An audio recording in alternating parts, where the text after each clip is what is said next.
Hello, friends, and welcome to another episode of TV is Our Real Mom. I'm Dave. I'm Catie. And tonight we are going to discuss episode 4 of Survivor Second Chance entitled, What's the Beef? And where does the title for this episode come from, Catie? It comes from Tasha talking to Abby, because apparently this season is, Survivor Abby's second chance, because that's all that they talk about or show. That's all that the focus seems to be, and I'm getting very frustrated with it, as I'm sure everyone who watches is. Right. Hold on a second. I forgot to do my headphones. Oh, come on, man. Yeah. People got things to do. I know. It's gonna be a mess if I don't get this right. So hold on. 1 second. All right. Okay. Yeah, this has kind of been a problem with Survivor in the past, I think, of giving too much screen time to Awful people? to villains, yeah, to people who have less than desirable qualities. They tend to reward bad behavior, it seems like. Yeah, it's getting very frustrating to me. Yeah. Pissed. What are some examples of this happening in the past? Like maybe like Russell Hantz, kind of, although he was really fun to watch because he was strategic as well. But Philip Shepard is a great example.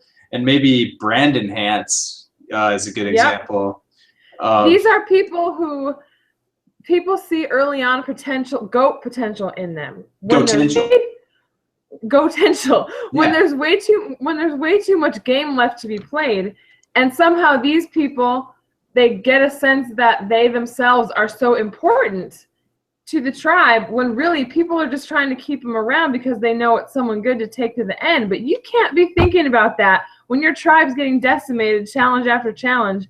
It's not the time to think about it. If that person happens to still be around when you make it to that stage of the game, fine, think about it then. But do not think about it, the first 4 votes. Because look at what happens to the people who wanted to take Abby to the end. I mean, they're gone. And now Tasha and Savage, same thing's going to happen to them. It does not behoove you to align with this awful, awful person, Abby. Totally. You nailed it. I mean, you nailed it. You said exactly what everyone's thinking out there, I'm sure. It's just beyond, it's maddening. It's very frustrating. Yeah, I mean, it's very, very sad to see Jeff Varner go out at the expense of Abby Maria. I mean, she gets to stay and he goes. It's very, very frustrating. Their fate was in her hands. Someone like Wu, who granted is not a great player, but he's nice to look at. He's a loyal person. He's good in challenges. And you see him and Varner, who's just TV gold. He's the star of the season so far. And they're sitting there, fighting against each other. Pleading while Abby's sitting there, to Abby. And Wu's having to kiss Abby's ass, and Varner's kissing Abby's ass. This whole episode just left a very bad taste in my mouth. And I'm really concerned that the season is going to take, if it keeps going down this road, it's going to be hard to watch. I'm not going to lie. I don't think the whole season is going to be like this. I mean, I think Abby's time is up next week. So you said that last week. We both said that last week. I did, but I guess I wasn't really thinking things through far enough. I mean, if you really thought things through, it was pretty obvious that Jeff Varner was the one going home tonight. But I think it would make sense that they'll probably keep Wu instead of Abby next time. Don't you think? Well, I thought that this week. And it seemed at the beginning of the episode that Tasha was talking to Wu. She's like, "You're good, man. You're good." It seemed like Wu was in with them. But then at the end of it, it came down.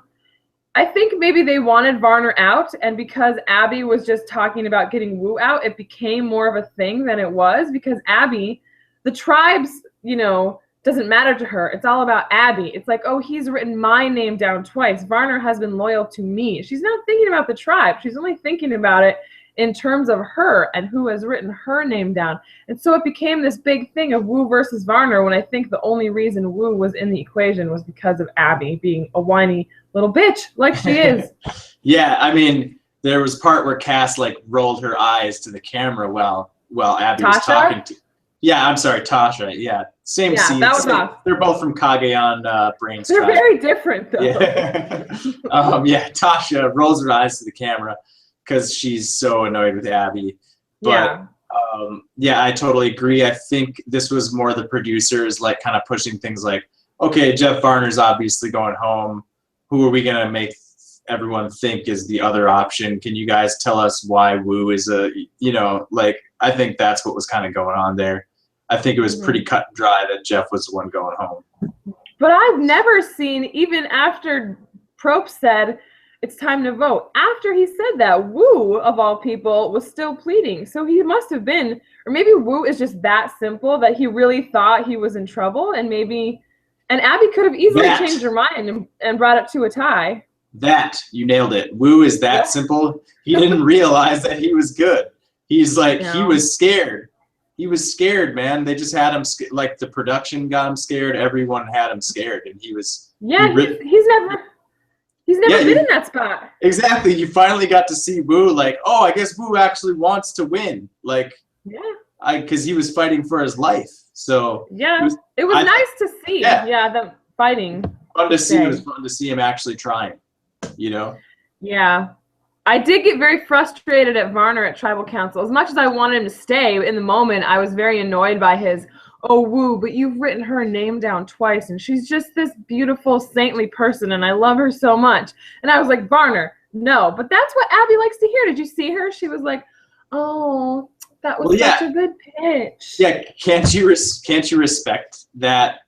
I can. On a game level, because he meant none of it. Yes. It was just a. I know. It was a play to her ego, and that's a good play. It didn't work, but it was a good play. And if it would have worked on anyone, it would have worked on Abby. But I think she just felt bad for voting out the one person who was loyal to her. I mean, she's turned on anyone. She's turned on everyone. So I don't know how she can get mad at Wu for giving her 2 votes when he was sticking with his alliance, when she has never been loyal to hers. So that's a good point. That's a good point. God, right when Jeff injured his foot in that challenge, I said he's a Garner. You get it? Get it? Garner plus Varner equals a Garner. Got it. Yep. That's what I said right when he injured his foot. I knew. I know. I thought the same thing. It was the sound effect. They played a sound effect right when he hurt his foot, and I was like, they wouldn't play that if it didn't have big implications. And I don't think they talked as much about it, but I think that played a lot into their decision. If Jeff had not hurt his toe or whatever, he might have actually been able to convince them to hang on to him. Yeah, I really don't think that Wu and Tasha and Savage were ever seriously entertaining keeping Varner over Wu, but they had the whole Abby situation. And I think now that they see how problematic she is, they'll probably get rid of her. Should they go to Tribal next week? And I don't see how they won't go to Tribal next week. So, might it have been a better option for Varner to try and get Abby and Wu to vote against Savage or Tasha? I think it would have been a smart play for Varner to finally turn on Abby and be like, look, I'll stay and be loyal to you. Just get this bitch out of here. I feel like that would have worked. Like, Tasha would have been very receptive to that. I don't know if Wu would have been very receptive to getting Tasha or Savage out. For some reason, it seemed like it was either Wu or Varner, and no one seemed to entertain any other idea. I don't know why. I mean, with 5 people, there's so many different ways you can swing it. So I mean, I know. I guess with the edit, we can only see so much in a matter of like 10 minutes. So who knows all the different ideas that are out there. So I can't wait to hear Jeff Varner's like exit interviews and stuff, because he's so great with his words, and he's not going to hold back. So it's going to be really fun to listen to.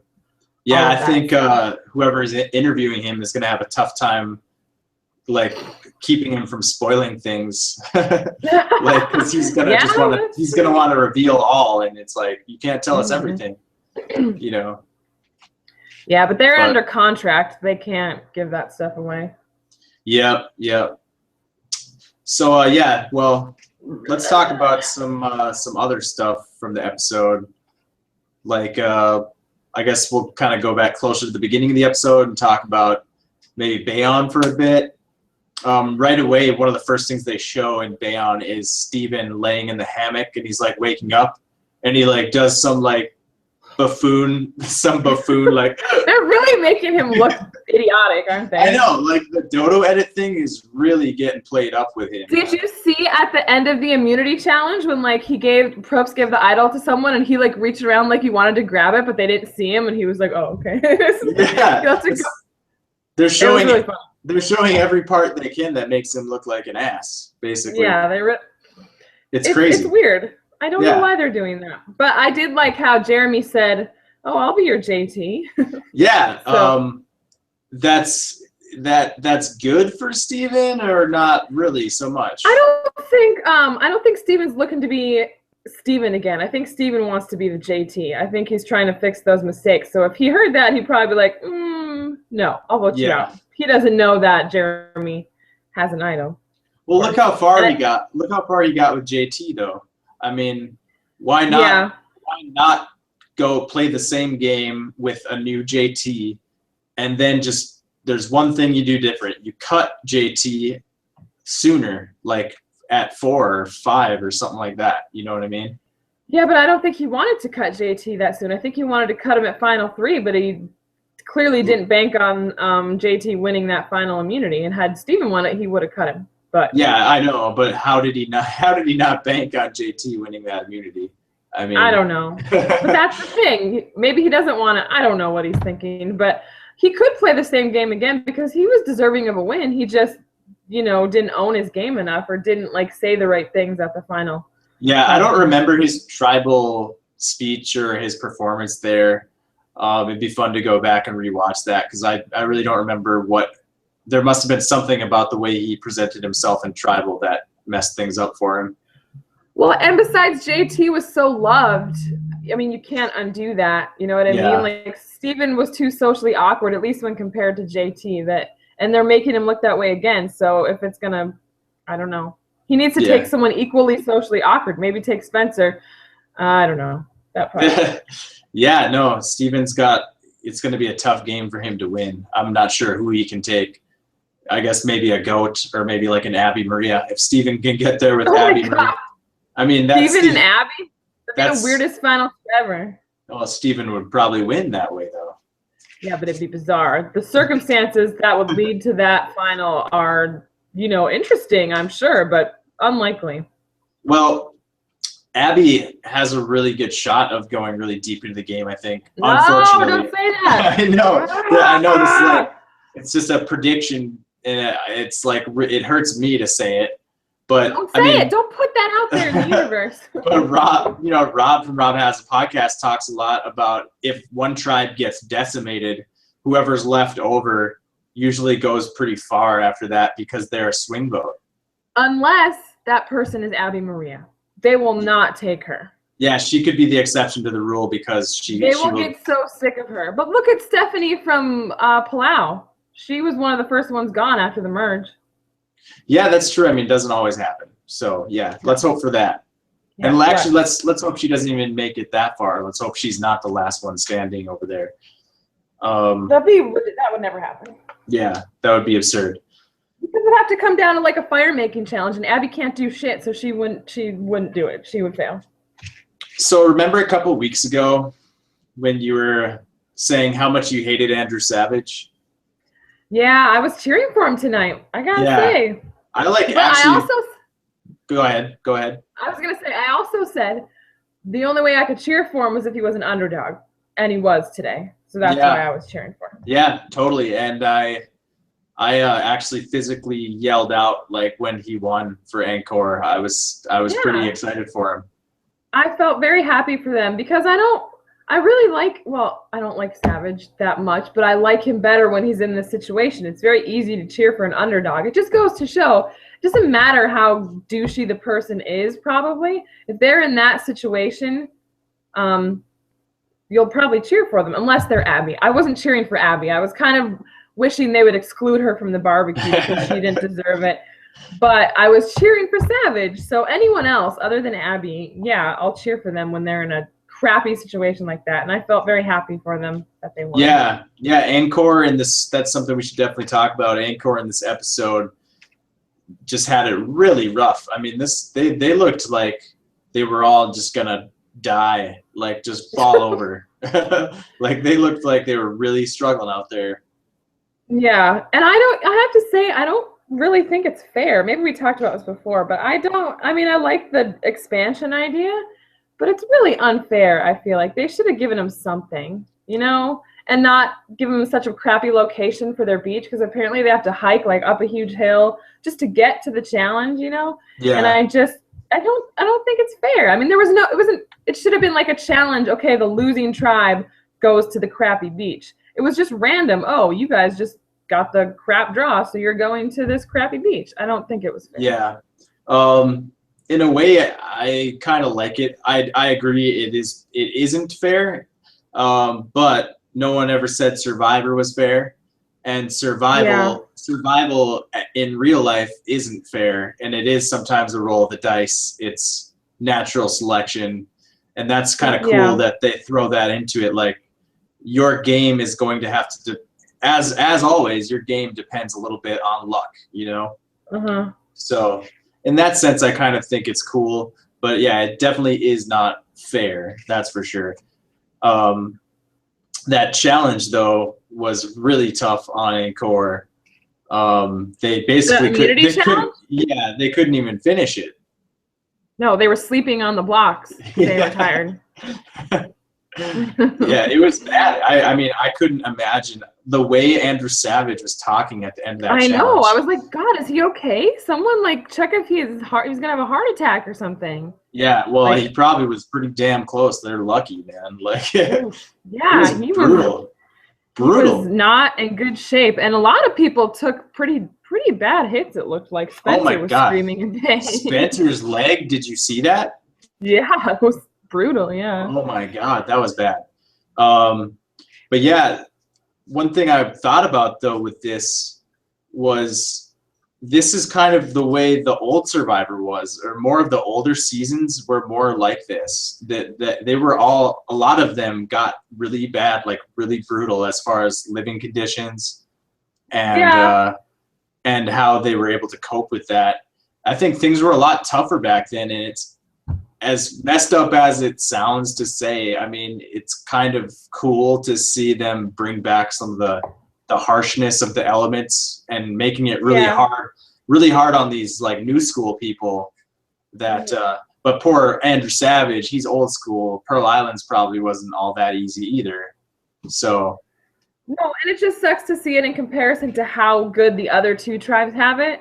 Yeah. So that's the only thing that, you know, and I'm really getting tired of seeing Wu at Tribal Council, of seeing Varner, well, he's gone now, and Abby and all those people at Tribal Council. I want to see someone go to Tribal who hasn't had to go yet. I mean, it's getting redundant, but at the same time, I feel like Encore deserves to just be decimated for the horrible decisions they've been making and keeping Abby around. So I don't feel bad for them if they do get picked off, but it's really getting kind of boring and frustrating.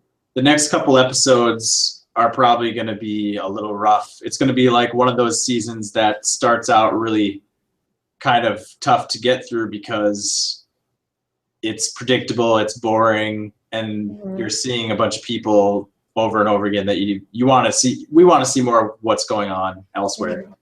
So unfortunately, that's what's happening now. But that does mean we'll have a lot of good players in the game in the future when things start getting farther along.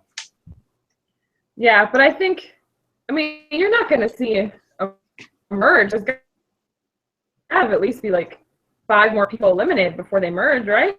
Yeah, they merge at like 11 usually. Yeah, I'm definitely on the boat with people who say that there's going to be another tribe. What would this be? A tribe consolidation or something? Like it'll go from 3. Go from 3 to 2, right? Yeah, from from 2 to 3 back to 2 to 1. So yeah. Exactly. Can't ride out till the merge. I mean, they're going to lose a whole tribe. So then it will just be 2 tribes. So I guess that's how it'll work. But I don't know. It's getting, I mean, I'm getting a little time. That middle chunk of episodes, usually right before the merge, are usually pretty lackluster. So, I mean, this season it's been frustrating and who's been going. It's been very exciting. But it doesn't look like it's going to continue that if Anchor keeps losing. Yeah. I think once it gets back to 2 tribes, it should get interesting again. I hope so. Yeah.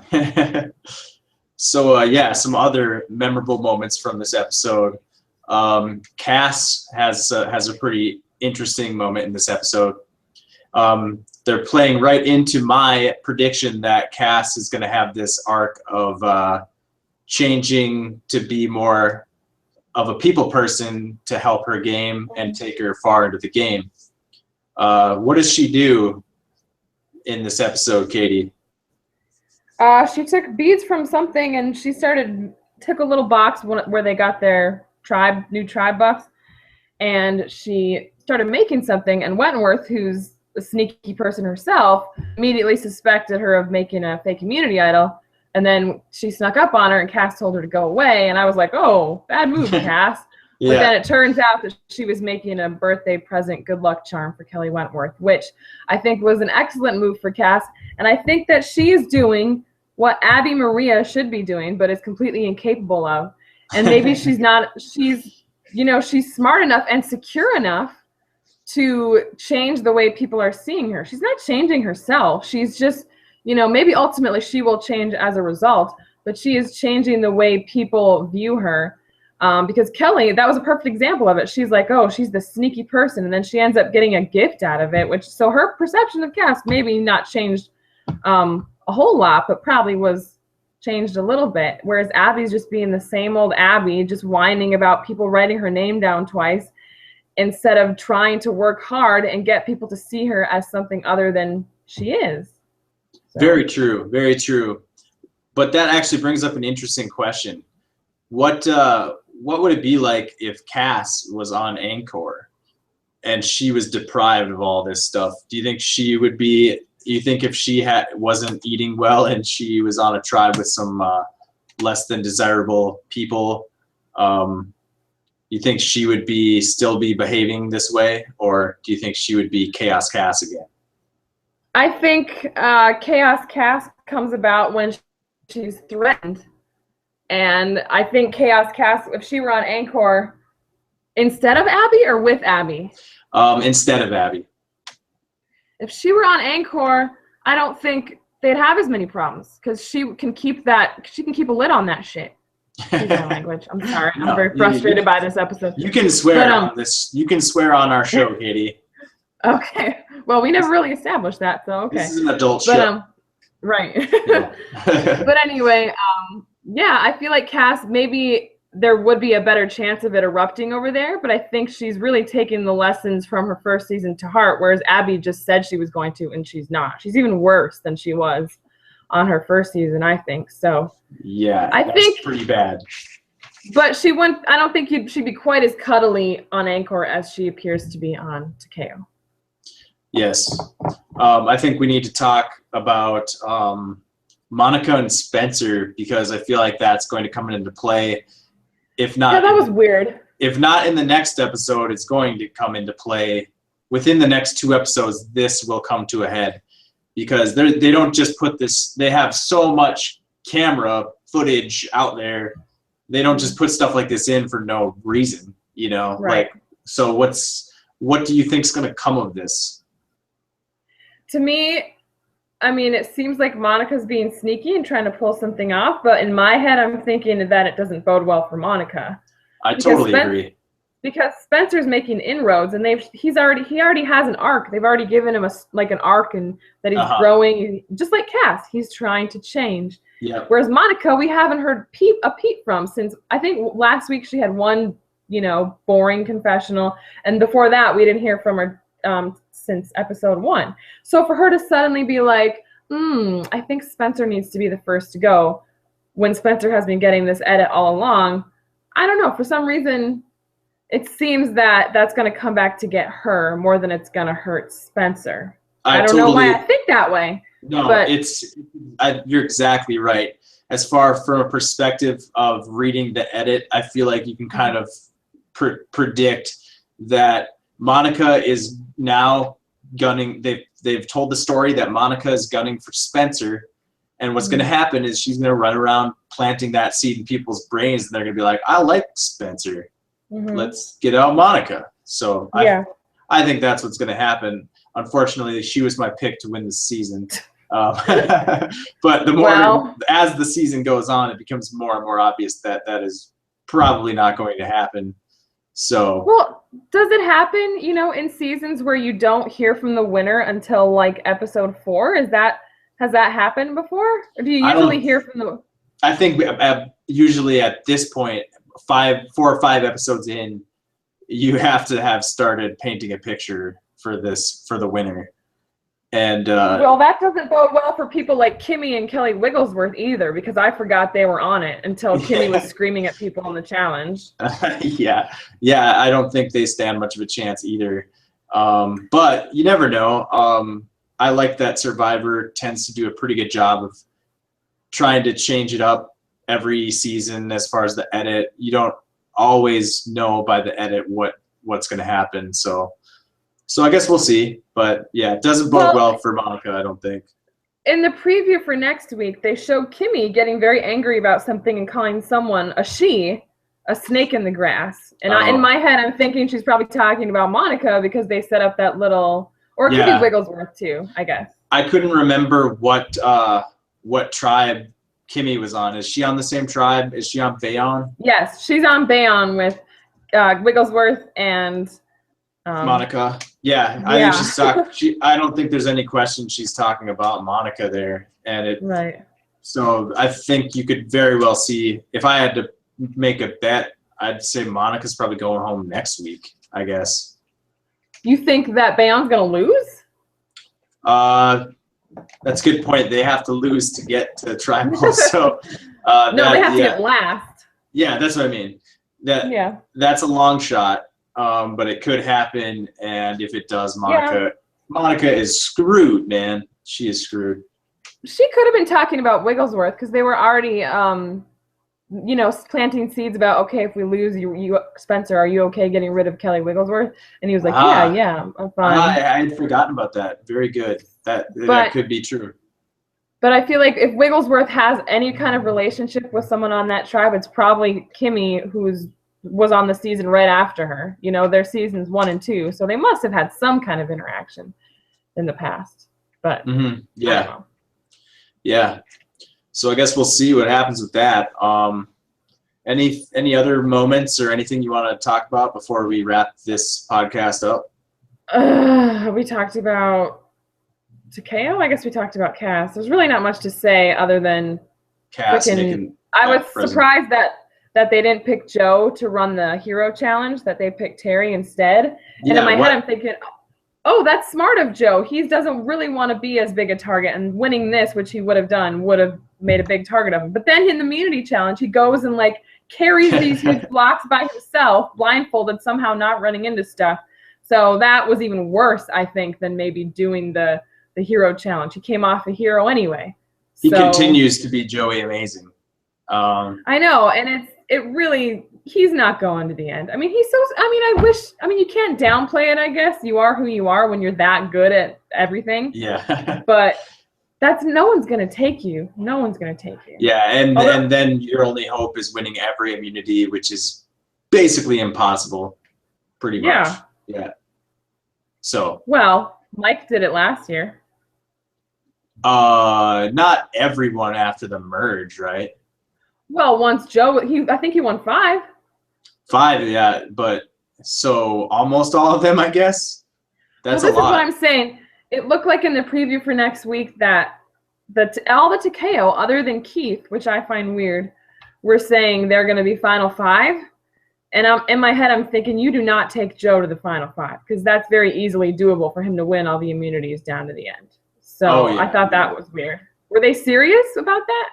Well, I'm sure they are, for now. Like that's kind of how the game works, You say, yeah, final five, and up till 7 people, you're like, yeah, that was a good final five, but that's not going to be the actual final five. See you later, Joe. But why was Keith on the outs? Keith is Bayon. Why was he on the outs? Maybe just editing. Maybe he's not on the outs. Maybe he is part of that.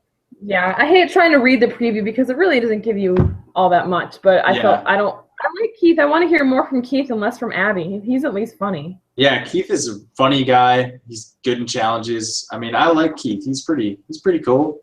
Yeah. Let's hear from Keith. Yeah, I want to hear from Keith. I just wanted to mention that part where the bug hits Jeff in the head at Tribal Council.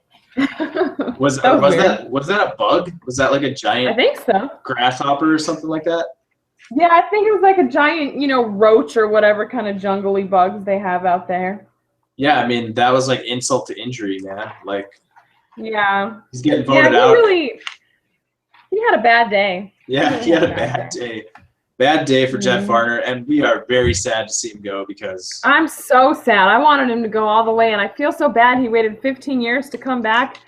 And I mean, he made an impression, no doubt about that. But yeah. I mean, he's still gone way too early. I'm pretty sad about it. And at Abby's hand, basically, it sucks. At the hands of Abby, that's so not right. That is so wrong. I know. That's morally wrong.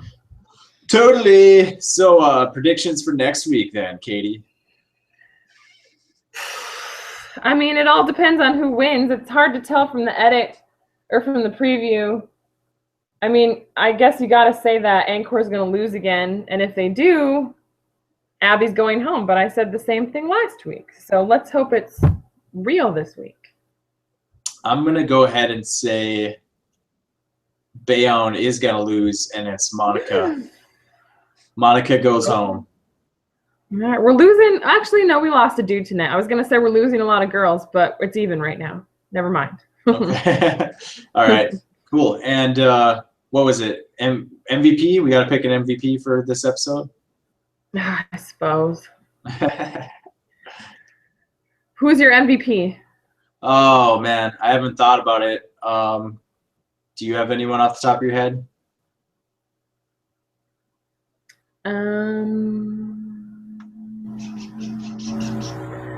I refuse to pick anyone from Ancor because I hate them. They're stupid. But they're the ones that got the most camera time. So I guess I'll pick no, damn it, he's on Ancor. Yeah. Let me see. Even though I can't stand him and I hope he goes home soon, I'm gonna pick Joe because that was pretty cool what he did at the challenge. Oh yeah. He was blindfolded, yet he was sprinting and carrying these things that should be carried by 3 people. By himself. And basically got his tribe back in it. So and, yeah, whatever. Navigating his way through blindfolded. He didn't even have to see. Pretty amazing. Yeah. I'm gonna pick Cass again. This will be the second time I pick Cass as my MVP. You love Cass. You want to marry Cass. No, it ain't like that. I just think that's like the way her whole approach to the season. She sees things in like a symbolic way, and she sees things the right way. Like you said, she's doing things that Abby Maria should be doing, and changing her story, kind of taking this second chance thing and running with it, and it seems to be working. And I think it bodes well for her. I guess we'll see, but yeah. I agree. I think Cass is going pretty far. And maybe last time she went pretty far, but everyone was pissed about it. Maybe this time she'll go really far and everyone will be cheering for her. Yeah, maybe. Exactly. That's what I'm thinking. So yeah, I guess that's it for this episode. We'll see you guys next week when we break down episode 5. The one in which Abby Maria goes home. Yeah, hopefully. We'll see. All right, guys. Thanks for watching. We'll see you next time. Bye. Bye.